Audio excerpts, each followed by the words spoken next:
Hello, everyone. I am Megan with the one and only Loren Castillo. And today we are with Jeremy Hiatt from Hiatt Training. I am so happy he is on the podcast today. We get questions all the time about personal training, recommendations, how to look for one, all sorts of stuff. So he is going to be answering all the questions. Jeremy Hiatt is the founder and owner of Hiatt Training. He started his career as a personal trainer back in 1997. Is that correct? A long time ago. That is correct. 97. Wow, that's awesome. He has been fitness director, triathlon coach, aquatic director, swim coach, general manager. Don't forget masters in kinesiology. What have you not done? Masters in kinesiology, two-time winner of the Aluminum Man Sprint Triathlon, and two-time lesser known Aluminum Man Triathlon, yes. Two-time Ironman finisher. So he has done it all. This guy is a beast. So tell us, Jeremy, a little bit more about your background and how you got into this crazy fitness world. Sure. And thanks for coming on the show. Oh, thanks for having me. This is great. I'm excited to be here. Like you said, I've done it all. I started back in the 80s. I went to college for liberal studies for education. I was going to be a teacher. And I graduated, spent a year up here as a substitute teacher in the Tigard-Tualatin School District, and decided... What age? I was a sub, so I worked elementary, junior high, high school. I got to kind of move around a lot in that school district. Cool. I was a special ed substitute teacher, okay. So that was my focus at that time. And I kind of quickly realized that being a teacher wasn't exactly what I wanted to be. I didn't want to be in the public school system necessarily. Mm-hmm. So I went back to school to do a master's in kinesiology, and I was going to focus on adapted physical education. Again, I worked with people with disabilities primarily. And at the very end of my master's, I was offered the opportunity to do some off-season conditioning with our sports teams. I went to Humboldt State, and I all of a sudden got to marry my kind of love for athletics and my love for education. Right. And I was paying my way through school as a swim instructor and a lifeguard at a gym, kind of a big box gym type of place. And I was like, well, maybe I could personal train instead of teaching swimming lessons. Mm-hmm. The pay was a little bit better. It was drier. I got to have adult conversations. And so I started training, and that was 1997. I got certified. I started training just really as a way to make a couple of bucks and to finish up school. And it turned out I loved it. And I kind of decided to keep going until I didn't love it anymore. Mm-hmm. And 20 years later, I probably this is what I'm going to do when I grow up. I think I'll probably stick with it now. When you think about yourself as an adult, you're a trainer. I'm thinking, you're like, I don't think of myself as being 20 years old. Yeah. I've been training for 20 years. So, I think I'll probably stick with this. Nice. And I've never thought twice about it. So it kind of, it did. It married those two things, being athletic and being able to educate. And it's a great fit for me. I love that. I did not know about the education part. That actually happened to me as well. I was in education for many years, and then I was like, I can't, and then switched into exercise sports science. Obviously, it's a great fit for something like this, because what we do more than anything else, I think, is teach. Right. All day long. Yeah. So now you own your own gym. Tell us, what was the deciding factor to take that leap and do your own thing and not work for the big box gyms? Right. For me, I think there was always a frustration with ownership and management at the gyms that I worked at in the past, not being as focused on service. Yep. And not being as focused on community as they could be. Yes. And so that was this kind of common theme, was always maybe caring about that stuff way more than the ownership or the management groups did at those bigger gyms. And what you come to realize through all that is that if you're gonna do it right, you almost have to do it yourself. Yep. And so what Lee and I have strived to create is kind of the best environment to do personal training, not just for our clients. Of course, that's hugely important, but also for our trainers that make up our team now. Yes. So that starts with our physical environment, and creating a space that's welcoming, that people feel good being in, and that extends to service.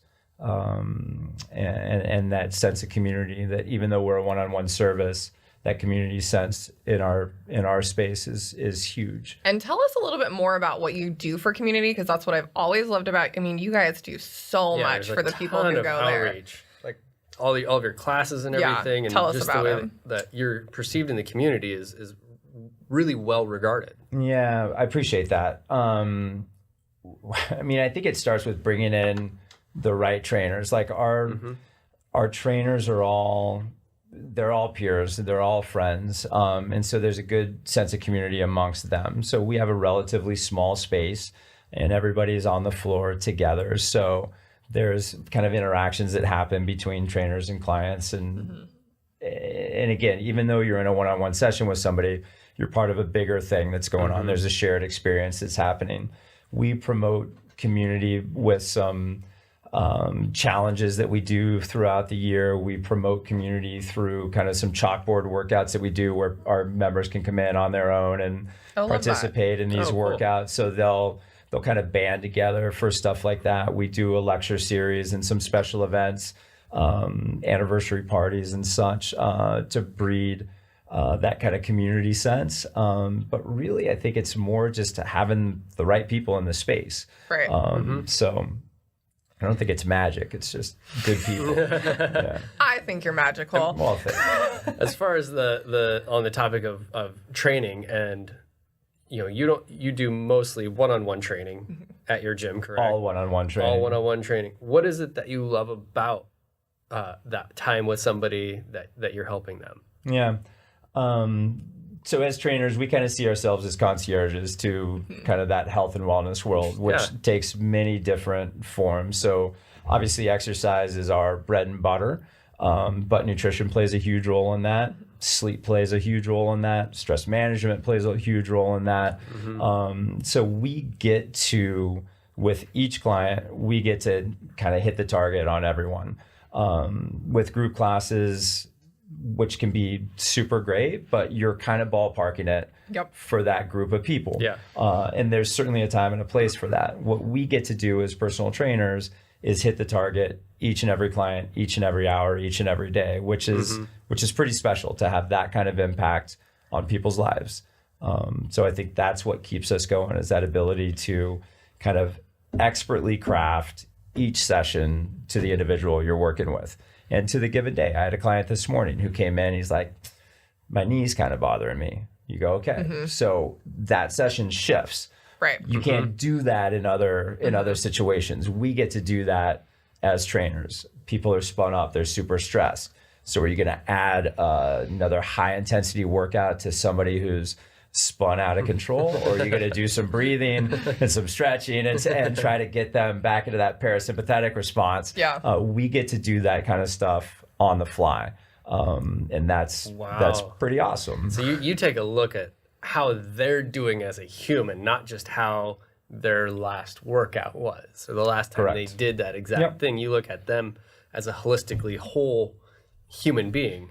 Seems like a good idea, doesn't it? Yeah. It's a completely new concept. Who is one-on-one training good for? Beginners, intermediate, injury? I mean, you've seen it all. So who would you say it's good for?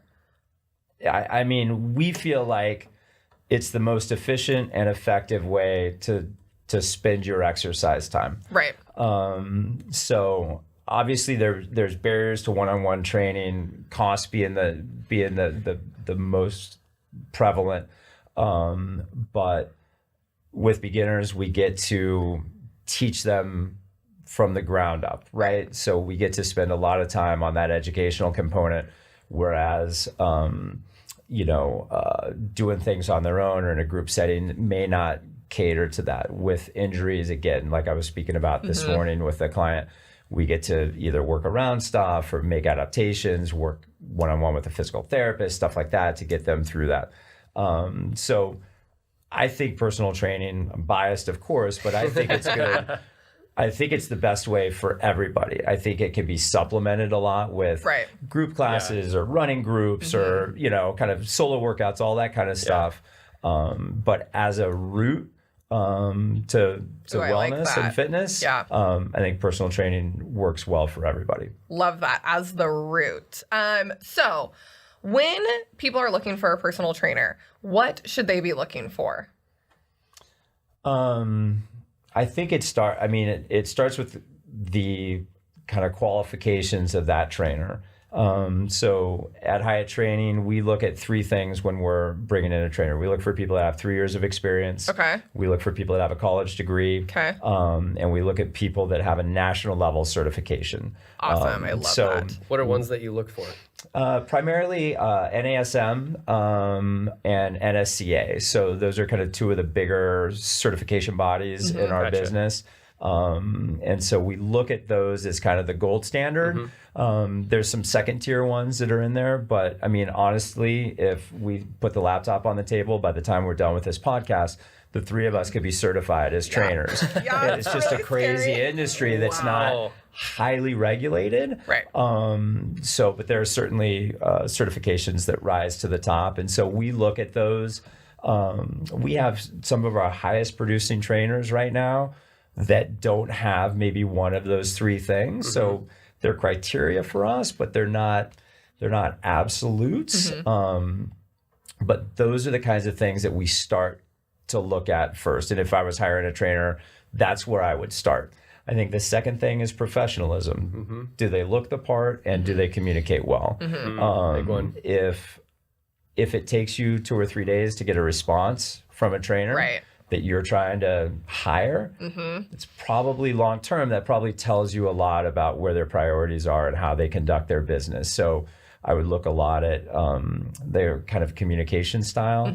And then I would look at that ability to cater to the individual. Do they have an agenda that they're trying to push?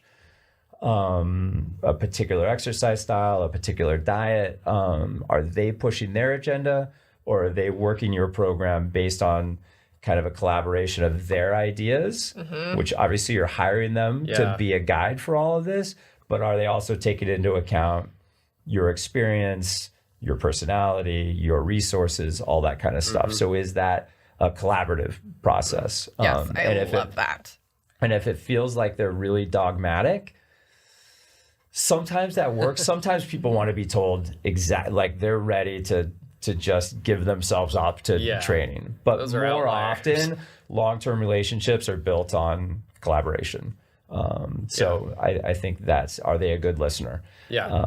So we get that a lot. We get people that come to us and say, I've hired personal trainers before, but they didn't listen to me. That happens all the time. Which seems absurd. But I think it's really important that your trainer's a good listener. Yeah. So as far as if I was going to go out looking for a trainer now, I'm looking for, let's say I think I need a male trainer, but I met a female trainer that I really like, or Megan feels more comfortable with a female versus a male. Do you have any advice as far as how to really find the right fit for you, whether it be male, female, power lifter, Olympic runner? Sure. How do you discern which person to go with? The more specific your training outcomes are, the more specific your trainer should be. So if you want to do a powerlifting competition and you hire a marathon coach, you're probably you're gonna struggle, and they probably don't want you as a client, and you probably don't want them as a trainer. So there are certain instances where specificity, I think, is highly important. In terms of gender roles, I think one of the places where we'll see that is pre and postpartum, where a female client who's pregnant, is going to be pregnant, or has just been pregnant, wants a female trainer who's been through that.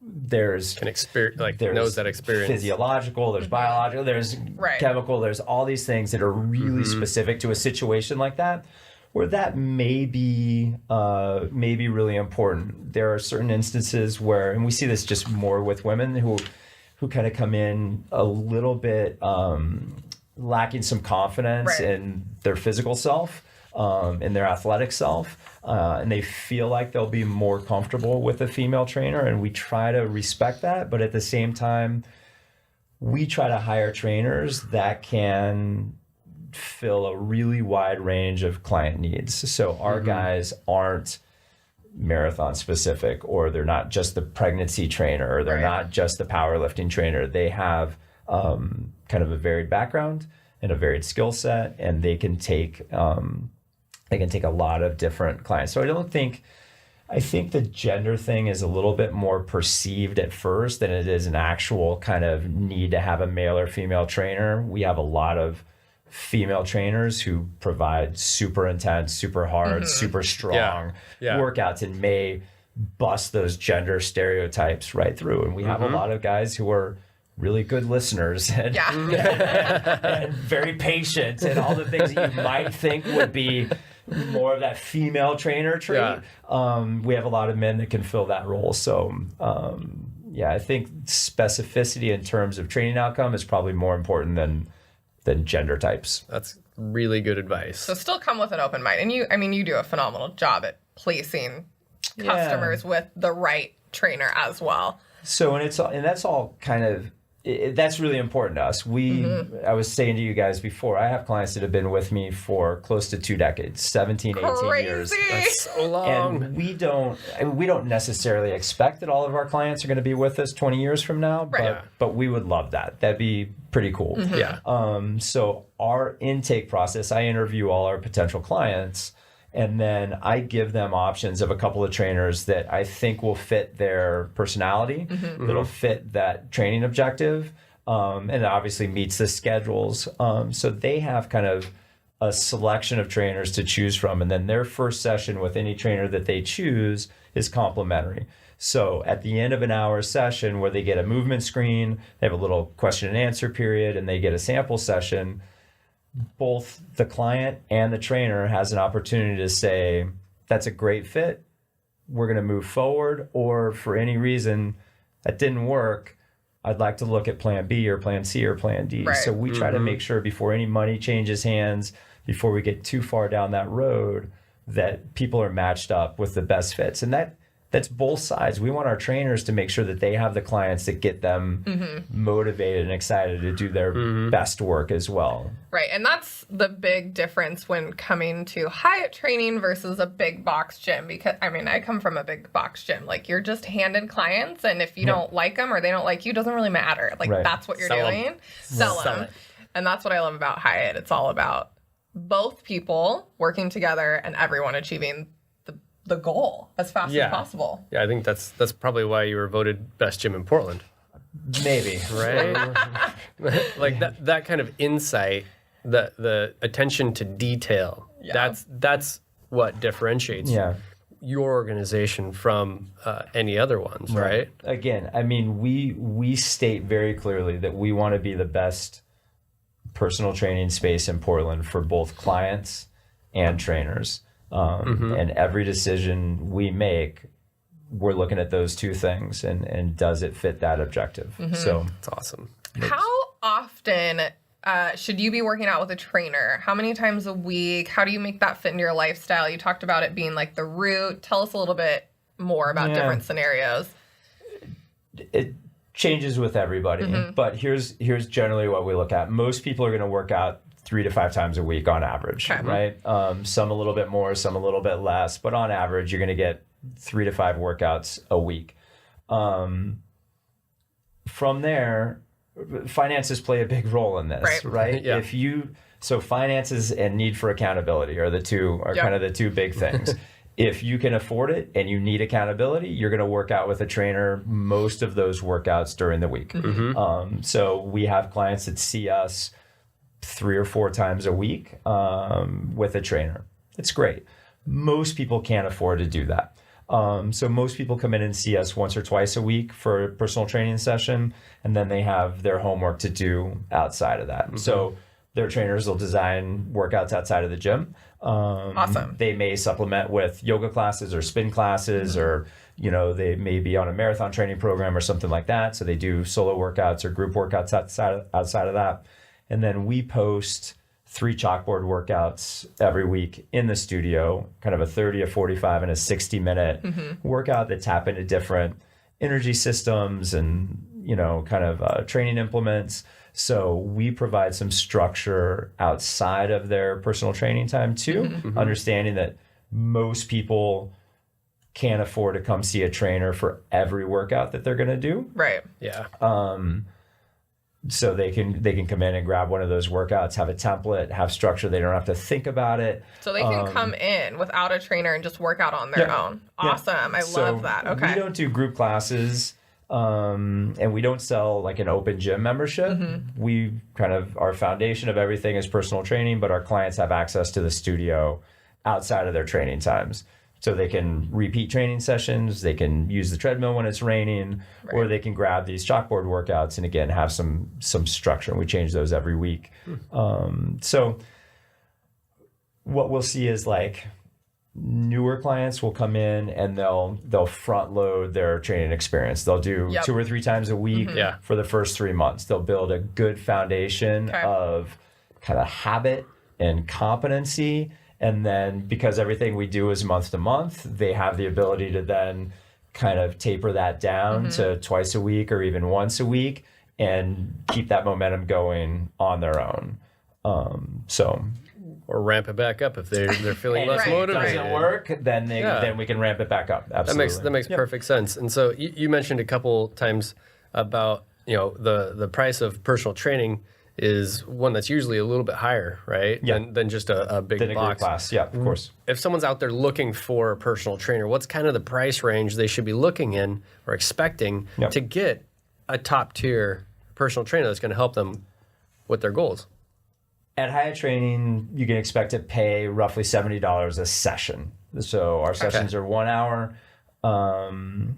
And most of our trainers charge on a monthly basis. You're kind of paying for your time slot, but on average, the rate per session is $70, which I think if you looked at Portland is right in the middle of training rates. I see $85, $90, even $100 a session. I see $45, $50, $55 a session. I think we fit probably right in the middle of all that. And we try to make it as approachable as we can to as many people as possible, and also give our trainers a chance to make a living doing the things that doing what they love to do. So I think we've done a good job of kind of finding a sweet spot in there. Yeah, great job. What are some of the major things in personal training gyms that are red flags where you're like, don't go to this one, these are some bad habits? I know you've seen it all.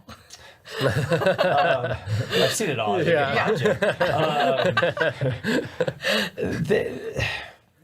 I think personal training, there's some stereotypes that go along with that. And I think we've done a good job of kind of busting through those. And I think it's service. I mean, really, we're in the service industry. So if you're not receiving good service, then you're probably not in the right spot. And that to me starts when you walk in the door. Is the place clean? Is it well organized? Does it have the things that you need? Is that physical space inviting? Does it seem like it's been laid out with you in mind? Yes. Which your new place nails. Gorgeous. Nails. I don't think you're ever done with that stuff, but I think we've done a great job of getting that started. And then there's that relationship with the trainer. Like big red flags for me are if the trainer's late. Yes. It's a no-no. I mean, that to me is like completely unacceptable. Is that trainer designing programs for you on the fly? Is every day kind of, are they looking around and going, oh, let's go do that? That's not a program that's designed specifically for you. That's a program that they're making up as they go along. For us, for personal training, that's a no-no. Like, we have a plan going into it. And again, we go back to that kind of communication thing. Are they listening? If you tell them your knee hurts and they make you do squats and lunges for an hour, they probably didn't hear you. If they've got you trying to run a certain diet and you keep telling them you feel awful and they keep going, it's going to work. It works for everybody. It's probably not a great fit. Those are some of the big red flags for me. Speaking of diet, personal trainer and nutrition. Yep. Do you feel like your personal trainer needs to have that nutrition knowledge? Do you tell clients to go to a different nutritionist? Like, what's your philosophy on this? Yeah, and how do you educate your clients on that? Sure. The short answer, yeah, your trainer should be able to speak well towards a lot of lifestyle things. They should understand sleep requirements. Yep. They should understand how to manage stress, and they should certainly understand how to eat for a healthy lifestyle. I kind of say that our trainers can handle A through X on nutrition. Most of nutrition, as you guys know, is a lifestyle choice. It's not a particular diet. It's not, it's not keto, it's not vegan, it's not paleo.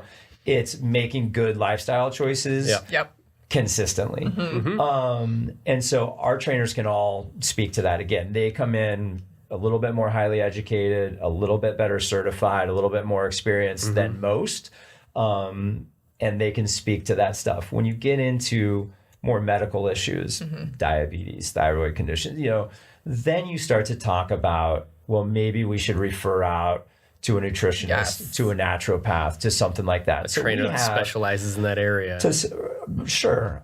We have 2 trainers on our staff that are nutritionists that have advanced degrees in nutrition. And so we can refer in-house to stuff like that. Awesome. And then we have kind of a network of naturopaths primarily who will refer out to in those more medical situations when basic lifestyle choices aren't enough and they need a, kind of a more, doctor monitored, medically monitored nutrition plan, then we feel really comfortable referring out in those situations too.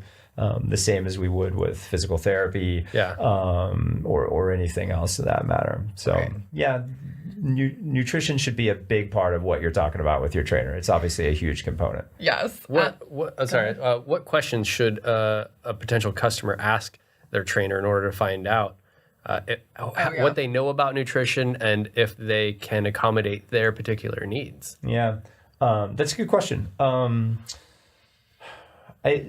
That interview process that we talk about, that we go through at the beginning, should go both ways. And a good client's going to come in with a list of questions on their own, that they want to know of their trainer. I think in terms of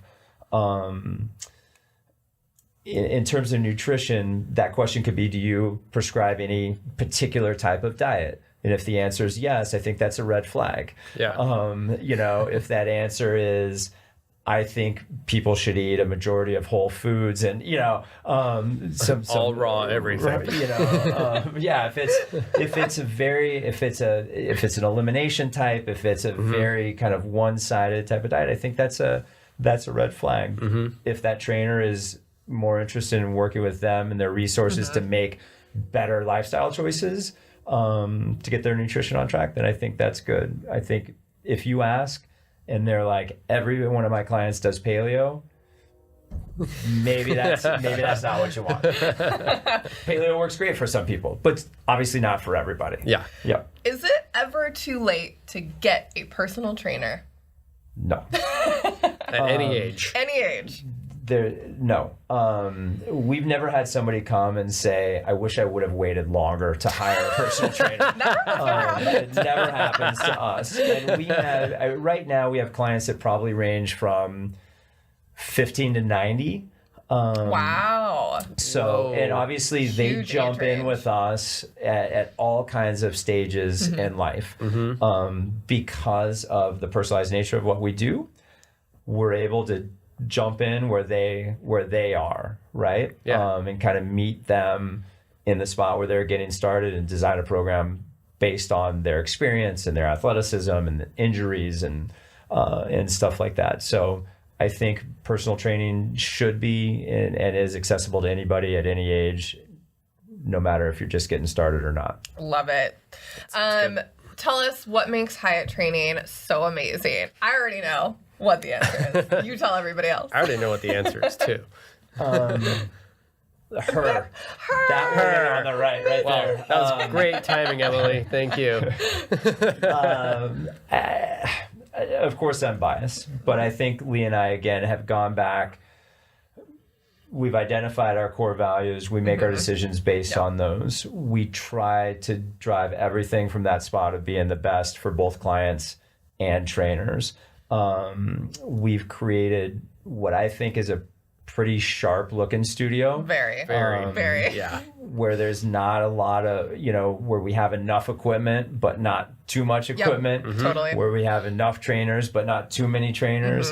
Where that personalized nature is first and foremost. But at the same time, everybody feels connected to a bigger sense of community. So I think it's that ability to kind of sit on both sides of that fence of the one-on-one nature, but also have that community feel that really kind of sets us apart from other programs. I love it. It's awesome. And how is it working with your partner? Oh, man. Oh, yeah. I've always wondered about that. Give us one tip. I mean, she should really be in the chair next to me here because she... we were thinking we'd have another show with just her. Just you guys. You totally should. She's the brains in all of this. It's worked great. Our kids both went into school full-time this year, so she's now kind of not full-time, but mostly full-time at the studio. She's at the studio every day now. And she teaches yoga, correct? She sees clients one-on-one with yoga the same way we do with personal training. So she holds a relatively light client schedule. She does all the business stuff, social media, marketing, budget, all that kind of stuff, and lets me kind of handle client acquisition, trainer management, and then I still see a ton of clients every week as well. So I'm still very much a personal trainer in all of this. But being able to run this business with my wife, who is like an amazingly brilliant person, is the luckiest place I could ever be. It's been really great for us. Well, you give us hope. Oh man, You guys give us hope. That's you for guys sure. seem to be doing all right. We look up to you too. Yeah, that's for sure. Lauren, appreciate that. Are you ready for his rapid fire questions? Should I do the rapid fire question song? This is my favorite part. This is the part I've been the most nervous for. So it's only 30 seconds. Don't worry. It's only 30 seconds. Lauren and I will trade off. We'll ask you really quick questions. You answer as fast as you possibly can. Okay. Are you ready, Lauren? I am adding questions. Oh, he's adding questions. Okay. Oh, gosh. Okay, ready? Okay, ready. Jeremy, role model. Who is it? Ruth Bader Ginsburg. Wow. Oh my God. We're super into RBG in our house right now. She's pretty cool. My mentor is in San Francisco, owns a gym called Diacati. Lee and I have been fortunate enough to go down there a few times, and we consistently ask ourselves in tough choices, what would Billy do? And he's been a great role model for me. You only have 2 seconds left. Go to music when you work out. Ooh, I know people are going to hate this, but probably hip hop or reggae. I love reggae when I'm working out. Yeah, really? It's totally weird. I never would have guessed that. I know. No. I'm an old hippie, man. Oh my gosh, that is amazing. Well, we got to go to the Marley show at the zoo together. Oh yeah, the Marley show. Jeremy, thank you so much for being here today. Yes. We greatly appreciate it. If you guys don't know, Hiatt Training is one of Fit Kitchen drop locations, the longest one. Yeah, full disclosure. And we are, so lucky to have you. You guys have been absolutely amazing. You've seen our crazy growth and the changes, and we appreciate it so much. And the feedback from you. If you guys are looking for a personal training gym, please check out Hyatt Training. You guys can always DM us with any questions. We will direct you directly to Jeremy. His studio is beautiful, and we just love him so much. So again, thank you so much for being here. Yes. Next time, I feel like having you and Leon talking about working couples together is going to be brilliant. Cool. It's going to be a fun show for us. Yeah. Thank you for your time. We really appreciate it. Thanks for having me. This all is right, great. we will see you guys all next time. Thank you so much for watching this episode of the Meaningfull Podcast. Make sure to hit subscribe because every time you do, a baby elephant gets its wings. And if you want to be the first to get updates whenever we release a new video, click the bell button to turn on notifications. Thank you so much for watching.